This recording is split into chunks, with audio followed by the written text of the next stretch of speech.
Así que bueno, el domingo pasado estuvimos viendo las cuatro simientes de Abraham. Después de esa clase tan intensa, no sé qué voy a decir hoy. No sé si queda algo que decir.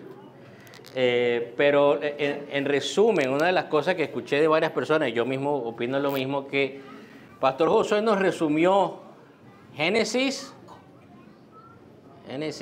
ahí dice Génesis, y Apocalipsis, y básicamente los unió así, ¡puf! Y nos unió completamente los dos libros. Pero bueno, vamos a hablar justamente de cuál es la función o digamos el protagonismo que tuvo Abraham en el plan redentor. En la primera clase que vimos de Abraham, estudiamos la historia, estudiamos de dónde vino, entendimos que era un pagano, entendimos que adoraba muchos ídolos, a muchos dioses falsos, su papá también adoraba a dioses falsos, y vimos básicamente un resumen histórico de todo lo que Abraham vivió. Hablamos de cuando intercedió por Lot, cuando lo rescató a Lot también, y bueno, cómo cada una de las, digamos, de las cosas más importantes que se resaltan de Abraham. Ahorita vamos a ver justamente todas las cosas ya en detalle, no muy profundo. Voy a tratar de terminar rápido porque sé que tenemos hasta las 11:45. Pero bueno, una de las cosas que vemos es que Abraham fue el fundador de una nación elegida. Y podemos ver, no sé quién puede ayudarme a buscar, Génesis 12 del 2 al 3. Alguien que pueda leer en voz alta Génesis 12 del 2 al 3.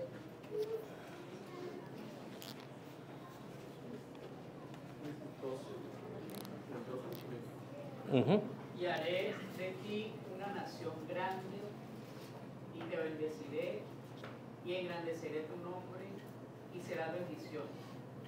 Bendeciré a los que te bendijeren y a los que te maldijeren maldeciré. Y serán benditas en ti todas las familias de la tierra. Ok. Bueno, yo en eso, en la historia de esa promesa de Abraham de que iba a ser el padre, ¿verdad?, de una gran multitud de gente, tengo en mi cabeza un gráfico histórico de cómo esa promesa se cumplió y las subidas y bajadas, como estaba diciendo Joshua, si esto fuera una película sería súper emocionante porque todas las cosas que pasó durante la historia, desde que le prometieron eso a Abraham hasta el día de hoy de nosotros. Entonces yo siempre lo veo así, como que aquí en este punto le prometieron a Abraham, ¿verdad?, que iba a ser padre de muchas personas que no lo íbamos a poder ni contar. Pero entonces vemos que, bueno, tuvimos a Israel cuando se funda realmente, cuando le cambian el nombre a Jacob y comienza Israel y tiene sus hijos, ¿verdad? Nada más son poquitos ahí, son 12. Y después de ahí se van ¿para dónde? Para Egipto. Entonces en Egipto se multiplican y son un montón de gente. Y ahí podemos decir, wow, ahí se cumplió la promesa, pero no todavía ese era el límite de la promesa. Se habían ya subido mucho en cantidad y después de ahí se fueron a Canaán. Y después de ahí se formó la nación de Israel, vino Saúl, después vino David, y siguieron como nación y siguieron creciendo en número. Y después, si hemos venido prestando atención a los domingos, vemos que se divide el reino en dos. Se divide en Israel en el norte. ¿Y quién estaba en el sur? Judá. Judá siendo mucho más chiquita e Israel mucho más grande. Y vemos aquí, hay muchas personas y estamos en Judá. Pero no nos podemos olvidar de lo que aprendimos la semana pasada y en otras clases, de que estamos siguiendo la línea dorada del Mesías. Y por eso es que Dios preserva a la nación de Israel, y por eso fue la promesa donde iban a ser benditas todas las naciones de la simiente de Abraham. Y vemos aquí esta nación grandísima, y ahí vemos, wow, esas son toda la gente que dijo que no se podían contar, pero resulta que no, aquí Dios elimina a Israel, a la parte más grande. Se desaparece Israel y queda solamente una sola tribu. Y obviamente que esto no es a propósito, pero Dios sabe por qué hace las cosas. Después, los miércoles estamos estudiando los profetas menores. Ahí hemos aprendido este miércoles que no solamente se elimina a Israel, sino que también a Judá le tocó lo suyo. Y los llevan cautivos, pero todavía los preservan. Y de repente tú dices, bueno, pero de esta gran nación ahora nos redujeron otra vez a casi nada. Y después vienen los romanos y se apoderan de toda la región y quedan nada más los de la tribu de Judá ahí encapsuladitos. Y de aquí sale entonces la promesa, sale nuestro Mesías. Y de aquí, de Jesucristo, es donde sí podemos ver todas las naciones bendecidas, donde podemos ver una cantidad que no podemos contar, porque si desde Jesús hasta ahora, ¿quién puede contar al pueblo de Dios? Y hay gente que pertenece al pueblo de Dios de todas las naciones de la tierra, de todos los pueblos, inclusive hasta la República Dominicana, hay personas que pertenecen al... que son parte de ese pueblo, sí, en serio. Sí. Entonces, bueno, vemos que Dios bendijo a todas las naciones a través de Jesucristo, y vemos que, ¿verdad?, nosotros somos evidencia de esa promesa. Entonces estamos aquí, somos el pueblo de Dios. También vemos que Él es ejemplo de fe y de justicia, porque fue justificado por la fe.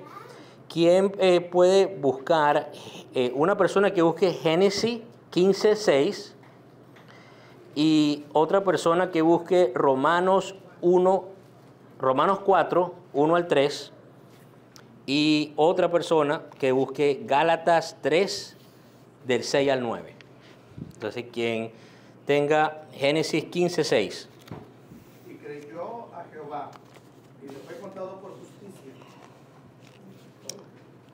Y creyó a Jehová, y le fue contado por justicia. Es muy interesante que no dice creyó en Jehová, sino que creyó a Jehová. ¿Cuál ustedes piensan que es una gran diferencia cuando uno le cree a Jehová?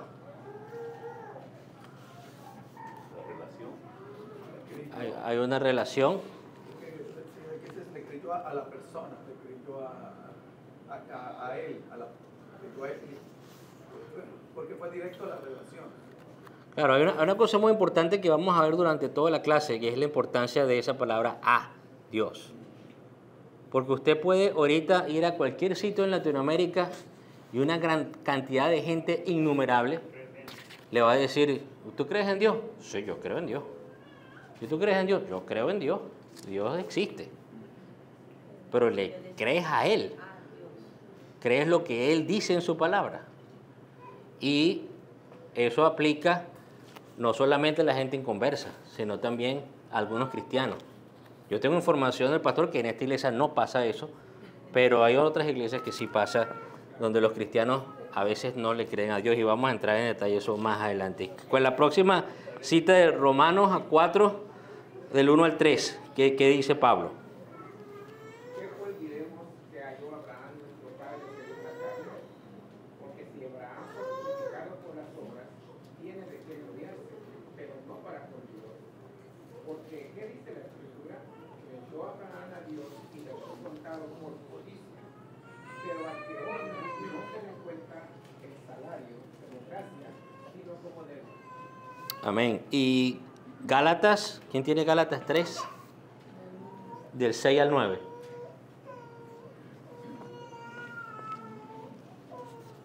Ahí la Biblia de los iPhone, eso lo consiguen rapidito. Yo lo tengo. Ok.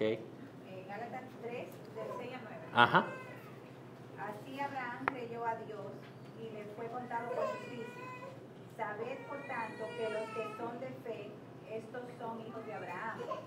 Y la Escritura, previendo que Dios había de justificar por la fe a los gentiles, dio de antemano la buena nueva a Abraham, diciendo, en ti serán benditas todas las naciones. De modo que los de la fe son bendecidos con el creyente Abraham. Entonces podemos ver claramente que en el Nuevo Testamento, ¿verdad?, también se habla de que Abraham fue justificado por la fe. Vemos que la salvación en el Antiguo Testamento como en el Nuevo Testamento es igual. Nadie puede heredar, nadie puede ganarse su salvación. Si nosotros podemos evaluar realmente al padre de la fe como una persona justa, ustedes podrían hacer esa evaluación con respecto a lo que ya conocemos de Abraham. Podemos usarlo a él como un modelo a seguir de cómo enfrentar las situaciones. Porque vemos, mintió gravemente 2 veces, ni siquiera fue una sola vez, 2 veces que sepamos que le dice la Escritura. Le hizo caso a su esposa en algo que sabía que no tenía que hacer, aunque le rogaron, pero aparte de eso, sabía que no tenía que hacerlo. En ese momento podemos ver, inclusive le faltó fe al padre de la fe, porque él veía que no pasaba, no venían los hijos, Sara ya estaba mayor, estaba estéril, y bueno, salió la idea de Sara. ¿Y a quién le creyó él? ¿A Dios o a Sara? A Sara. Entonces podemos ver que en sus propios méritos Abraham realmente no es una persona justa, como ninguno de nosotros lo somos. Pero sí podemos ver que por fe él fue justificado. ¿Qué significa justificado? ¿Quién se aventura a decir qué es ser justificado?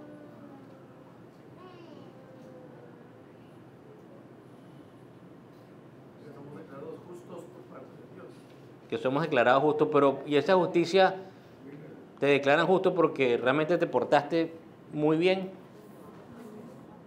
¿Por qué te declaran justo? Te declaran justo porque Dios es quien te declara justo por la fe. Él te da la justicia. Nosotros somos justos porque Jesús nos dio esa justicia, no por nuestra propia justicia. Si fuera por nuestra propia justicia, estaríamos, como decimos en Venezuela, estaríamos fregados. Pero no, la justicia de nosotros no proviene de nosotros, viene de Él. Y de esa misma manera vemos la consistencia entre el Antiguo Testamento y el Nuevo Testamento. Hay una cosa muy interesante con respecto a los judíos que practican el judaísmo, y si ustedes ven a judíos ortodoxos y judíos practicantes, ellos tienen el Antiguo Testamento. Ellos conocen de Abraham. Y ellos todavía no se dan cuenta que la salvación viene por gracia. Y eso es muy... Yo y algunos aquí a lo mejor conocerán a un judío muy famoso que se llama Dennis Prager. Hay otro muy famoso que se llama Ben Shapiro. Y son 2 judíos que tienen en el internet tienen programas explicando el judaísmo desde el punto de vista de ellos. Y a mí me da tristeza porque te das cuenta que ellos no tienen todavía la película completa como la tenemos nosotros. Y eso es interesantísimo, porque cuando tú tienes algo que fue diseñado completo, pero solamente tienes una partecita, comienzas a explicar cosas y comienzas a inventar significados para darle un sentido, porque no tienes realmente la parte completa. Entonces, ellos no entienden todavía realmente qué significa la justicia de Dios imputada a nosotros, porque ellos todavía están tratando de cumplir los mandamientos, ellos todavía están tratando de mantener el pacto antiguo. Y eso es como cuando descubren en el pasado artefactos y realmente ven ese artefacto y por ejemplo, hubo un tiempo que los templos, en las excavaciones de los mayas, tenían lo que se llaman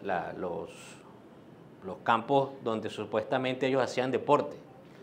Y había unos aros y entonces comenzaron ellos a inventar que ahí jugaban, hacían unas olimpiadas y que se divertían.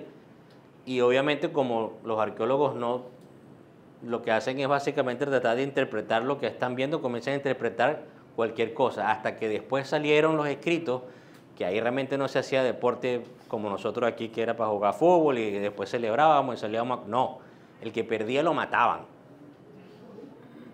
Entonces cuando ya no era una ceremonia deportiva de que vamos a divertirnos, ya lo que estaban jugando ahí era de vida o muerte. Pero al principio siempre pensaban que era entonces ellos no tenían la foto completa. Nosotros sí tenemos la foto completa y por eso podemos disfrutar, y como cantamos arriba, bellas palabras de vida, porque podemos disfrutar el Antiguo Testamento porque sabemos lo que pasa en el Nuevo Testamento. Los judíos lo que ellos celebran la Pascua, si ustedes buscan cómo se hace esa ceremonia en internet y todas las cosas que ellos hacen, nosotros obviamente en la Santa Cena celebramos la parte que Jesús, ¿verdad?, dice, esta es mi sangre, que por vosotros es derramada, y este es mi pan, que por vosotros es partido. Bueno, ese pan que se parte en la ceremonia que hacen los judíos hasta el día de hoy, son 3 panes sin levadura que se esconden en una bolsita. No sé cómo si eso tiene un nombre, pero yo lo llamo bolsita. Y después ellos en ese ritual esconden los 3 panes en esa sola bolsa. Y después cuando los niños buscan, se esconde eso, sacan uno solo, que es el único que se ve. Y ese pan después es el que parten. Ellos, si tú le preguntas por qué son 3, ellos no saben responder eso. ¿Por qué se esconde? No saben responder eso. ¿Y por qué solamente se parte este? Tampoco lo saben. Pero nosotros que tenemos la visión completa podemos verlo. Igual como vemos todo lo que tiene que ver con Abraham, cómo se relaciona con Jesús. Y ahorita más adelante vamos a ver justamente la línea, ¿verdad?, de mesiánica que viene desde Adán. Pero obviamente ahorita que estamos hablando de Abraham, comienza en Abraham. Y vamos a ver en el pasaje, ¿quién puede buscar? Que lo vimos la vez pasada también, a Mateo 1, del 1 al 2.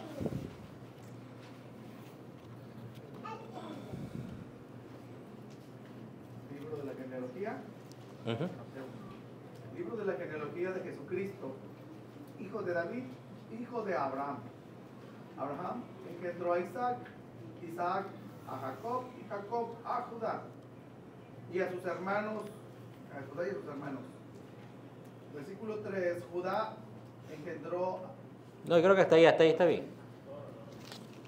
Vemos que Jesús viene directamente de la línea de Abraham, y también no vamos a ir ahí, pero en Lucas 3:34 vemos lo mismo, que la línea, ¿verdad?, del Mesías, la línea dorada, como hemos aprendido en otros estudios, la línea dorada que viene desde Adán, ¿verdad?, hasta Jesucristo, pasa por Abraham, pasa por David, y vemos que también Dios hizo un pacto eterno, ¿verdad?, con la descendencia de Abraham, y nosotros podemos gozarnos de que somos evidencia, ¿verdad? Nosotros somos hijos espirituales de Abraham, somos el pueblo escogido por Dios, y gracias a eso es que podemos gozar de todas las promesas que se le hizo al pueblo de Israel, aplican a nosotros, que somos un solo pueblo, y ya no somos griegos, no somos gentiles, no somos israelitas, ahora somos un solo pueblo, y creemos por fe. Vemos también la prefiguración del sacrificio de Cristo. Vemos en el capítulo 22, Génesis 22, y vemos el sacrificio de Isaac, o el casi sacrificio de Isaac, se puede decir. Es impresionante. Yo he escuchado a varios ateos y muchas veces usan este pasaje para describir la demencia de creer en Dios. Y eso a mí me recuerda, porque cuando ellos describen que Dios le dijo a Abraham que le iba a dar descendencia y de repente le manda a matar al hijo, que eso es una loquera, que cómo pueden creer en eso, y te das cuenta que a los que no conocen a Dios, la palabra de Dios es lo que era. No la entienden. Pero nosotros sí entendemos lo que estaba pasando, porque nosotros ya tenemos toda la visión completa de lo que significa eso. No hay ningún cristiano que entienda el sacrificio de Dios que cuando vea lo que estaba pasando con Isaac no vea allí una similitud, no vea algo que estaba pasando. Ahora, hay algo muy importante para que yo observé, y es el mensaje que Dios nos da y la claridad que Abraham tenía de lo que estaba pasando. Abraham sabía que de alguna manera Dios iba a cumplir su promesa. Y obviamente que Dios le estaba pidiendo algo que directamente contradecía la promesa, porque Dios le dijo, Isaac, va a ser la línea que va a seguir. Y después le dice, pero lo vas a tener que matar. Entonces uno dice, oye, pero ¿cómo habrá sido para Abraham? Abraham sí entendía, y pues tenemos evidencia que sí lo entendía aquí. Y quise resaltar, porque este es el texto en hebreo, hasta los que entienden hebreo saben de lo que estoy hablando. Claro, que comienza, se lee así. Y estoy resaltando esto, y una de las cosas, y esto es un paréntesis, es de que nosotros, en este tiempo que vivimos, yo lo dije hace tiempo también en la clase cuando estaba dando lo de internet, nosotros realmente no tenemos excusa de no conocer las Escrituras. Somos creo que la generación donde tenemos más acceso a todas las herramientas habidas y por haber. Yo obviamente no soy estudioso de hebreo ni nada por el estilo, pero con todas las herramientas bíblicas que hay ahorita a la disponibilidad de nosotros, podemos ver todos los textos en el idioma original y podemos inclusive darle clic aquí y nos va diciendo qué significa cada palabra. O sea, lo que es más triste es que vivimos en una generación donde la gente conoce menos de las Escrituras a comparación de generaciones anteriores que no tenían todas estas herramientas que nosotros tenemos. Pero volviendo a este tema, Isaac, que no era tonto, ustedes me imagino conocen la historia, que vamos a hacer un sacrificio, y Isaac comienza a ver por un lado, comienza a ver por el otro, ve que hay madera, ve que las cosas, oye, pero ¿dónde está que vamos a matar? Porque yo no lo veo.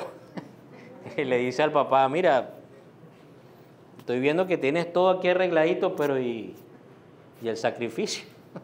¿Dónde está el sacrificio? Entonces, bueno, vemos qué le responde Abraham a su hijo.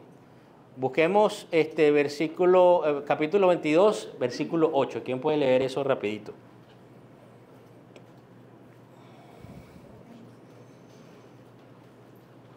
Y respondió Abraham, Dios se proveerá de corderos para el holocausto, como iban juntos. Y es interesante porque estoy buscando en varias traducciones, porque a mí en inglés me gusta bastante la manera en que lo traduce la King James Version, donde dice, Dios se proveerá él mismo un cordero. Él es quien escogió al cordero que va a ser sacrificado. Si esto es el Antiguo Testamento, esto es increíble saber, ¿verdad?, lo que pasó con Jesucristo, ver el sacrificio de Jesucristo, porque Él es el Cordero que escogió Dios para el sacrificio, y es Él mismo. En español busqué la versión de la Reina Valera del 95, del 60, y antigua, que no sé, pero debe ser más antigua que el 60, y en estas dos versiones más antiguas dice, Dios se proveerá de cordero para el holocausto. O sea, Él es el que busca, Él es el que da el sacrificio, que nosotros no podemos conseguir ese cordero. Nosotros no tenemos el cordero perfecto. Abraham no lo tenía. Vemos un paralelismo donde Abraham no tenía el sacrificio perfecto, entonces Dios se lo provee, así como lo provee a nosotros también.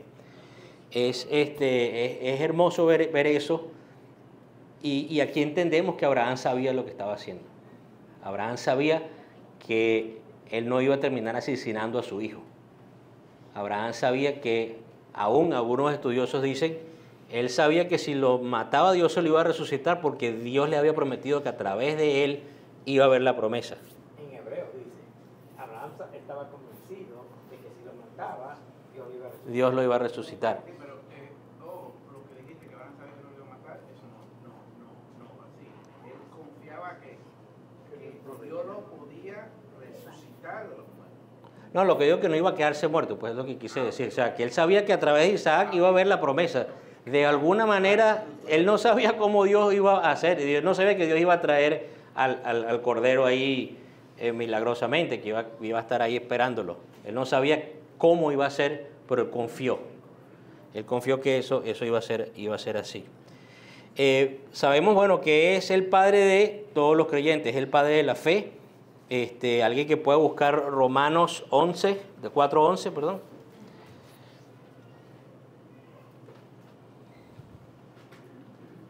Y alguien también que, ya habíamos leído Gálatas 3:29. Romanos 4:11. 4:11, sí. Es más, cuando todavía no estaba circuncidado, recibió la señal de la circuncisión como sello de la justicia que se le había tomado en cuenta por la fe. Entonces vemos que Abraham es llamado el padre de todos los que creen. Y aún cuando todavía no estaba circuncidado. ¿Y qué es lo que dice Gálatas 3:29? ¿Alguien que busque Gálatas 3:29 otra vez? Y vosotros sois ciertamente el linaje de Abraham sois, y herederos según la promesa. Entonces tenemos la certeza de que somos linaje de Abraham. Somos el linaje que hablamos, que el pastor habló la semana pasada, y eso obviamente nos tiene que traer gozo, porque cada vez que vemos una promesa para el pueblo de Dios en las Escrituras, sabemos que esa promesa aplica para nosotros. Hubo un tiempo en mi juventud donde yo veía las promesas de Israel y no las sentía que eran para mí, hasta que yo no entendí esta verdad. Y la verdad que es bastante reconfortante cuando comienzas a entender que todas esas promesas, porque son muchas promesas. Ahora, la pregunta es muy fácil, obviamente, juzgar a Abraham cuando dudó, cuando mintió porque le dio miedo que lo mataran y que comprometió ahí la integridad casi compromete la integridad de su mujer, inclusive poniendo en riesgo todo lo que Dios tenía planeado. Sabemos que eso no iba a pasar, pero en los ojos de Abraham sí podía haber pasado. Y uno siempre, obviamente, dice, bueno, que Abraham, inclusive escuchando la voz de Dios, y dudó. Pero, ¿qué podemos aprender nosotros de creerle a Dios? Nuevamente reafirmo, yo sé que en esta iglesia no pasa, pero lo voy a poner como ejemplo. Nunca seremos abandonados. ¿Quién puede leer Hebreos 13:5?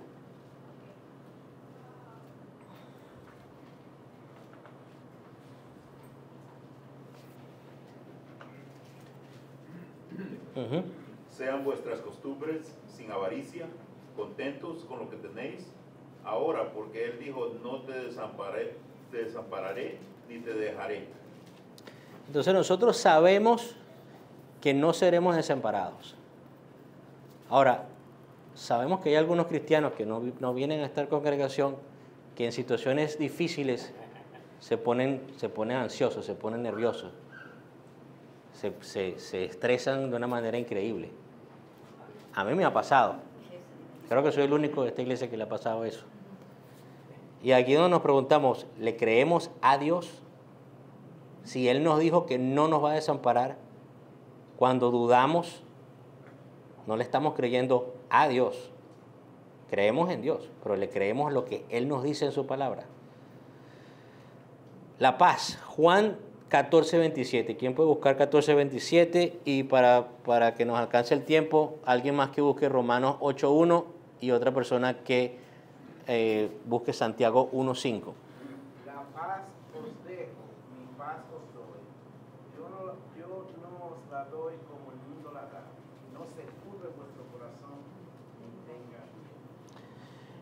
Cuando vemos momentos de crisis, cuando vemos situaciones económicas que nos acechan, o cuando vemos lo que está pasando con el gobierno de este país, o cuando vemos las situaciones en nuestros países, a veces se nos va esa paz.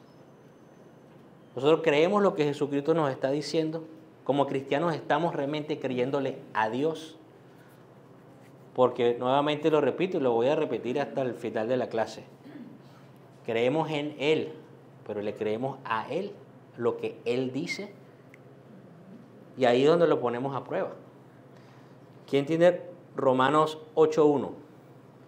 Ahora pues, ninguna condenación hay para los que están en Cristo Jesús, los que no andan conforme a la carne, sino conforme al Espíritu.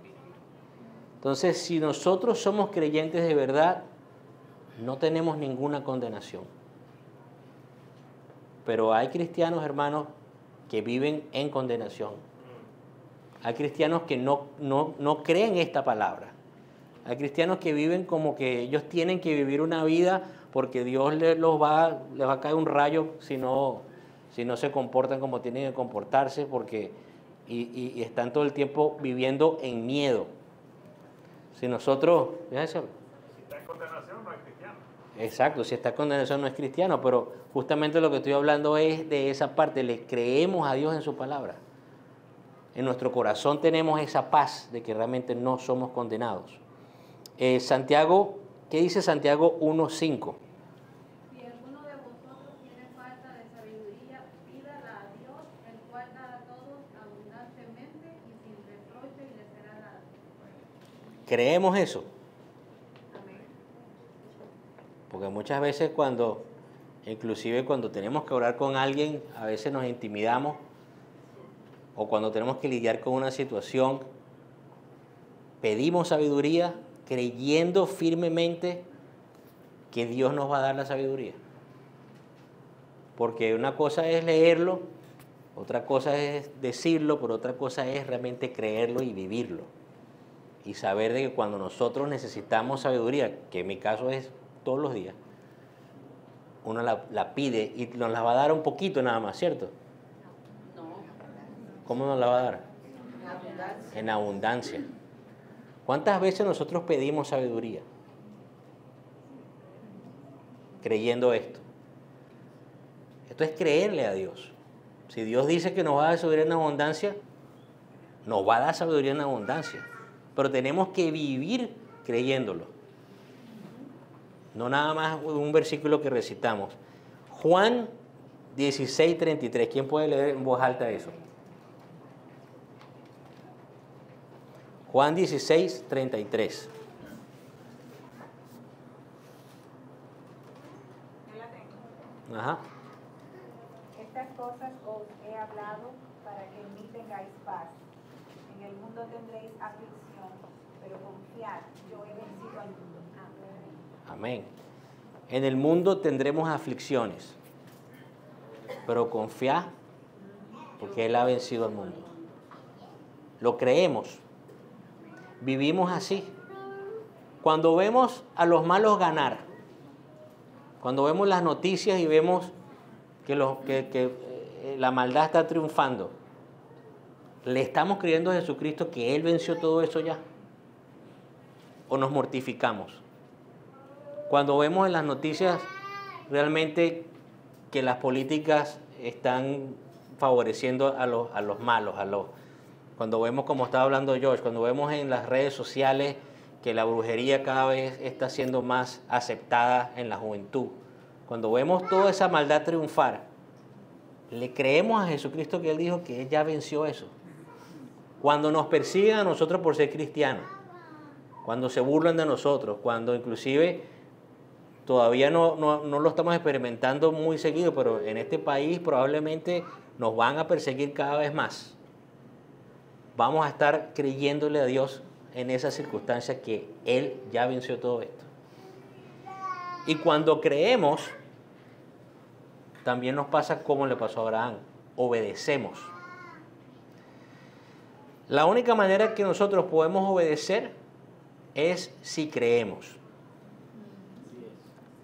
Si yo les digo a ustedes ahorita, en este momento,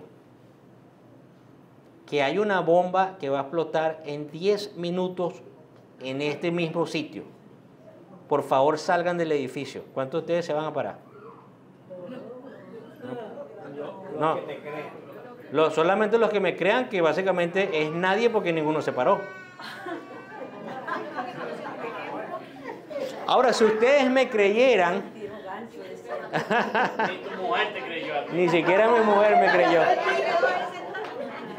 Pero si realmente, imagínense que yo les digo esto en serio y ustedes me creen, se paran inmediatamente y se van. Porque la creencia y la obediencia van de la mano. Tú nunca vas a obedecer a algo que no crees. Para tú poder obedecer tienes que creer. Entonces ya vimos que tenemos que creerle a Dios. Ahora tenemos que obedecer. Entonces, ahora nos toca obedecer. ¿Qué dice Mateos 18, 21 y 22?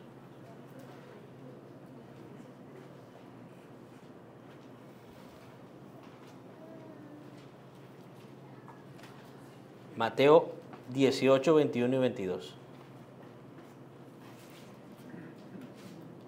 Ajá. Entonces se le acercó Pedro y le dijo, Señor, ¿cuántas veces perdonaré a mi hermano que peque contra mí? Hasta 7. Hasta 7. Jesús le dijo, no te digo hasta 7, sino aún hasta 70 veces 7. 70 veces 7. Nosotros obedecemos a Dios en perdonar 70 veces 7 a quien nos hace mal. En esta iglesia no, pero hay otras iglesias cristianas donde los cristianos tienen problemas obedeciendo eso. Y es importante, no es una sugerencia.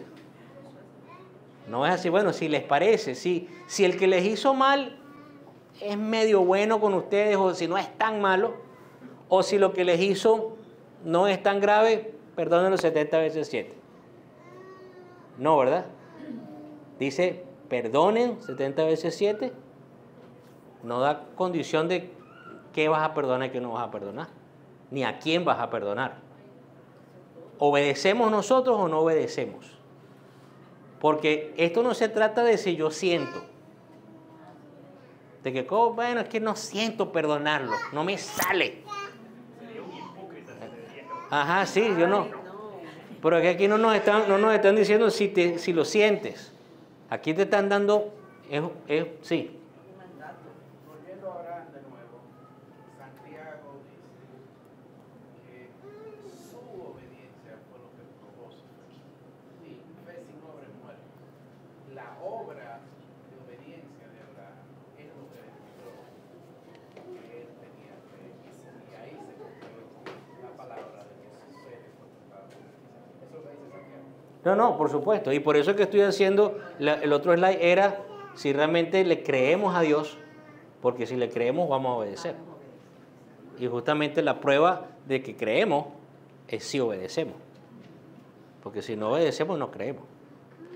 ¿En qué otras cosas Dios nos dice que tenemos que obedecerle? Nosotros lo obedecemos con la Gran Comisión. ¿Quién se acuerda de la Gran Comisión sin buscarla en Mateo 28, 19, 20?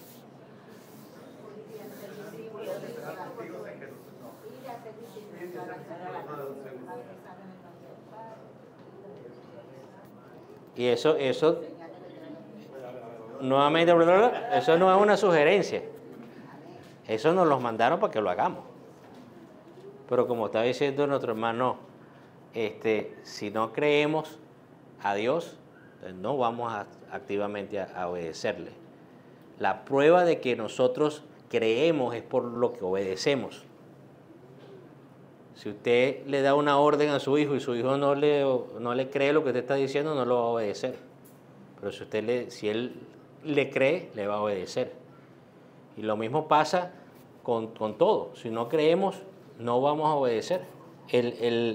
Y como cristianos esto nos tiene que llevar a pensar. Nosotros obedecemos a lo que Dios nos dice en Romanos. ¿Quién puede buscar rápido? Romanos 12, 18.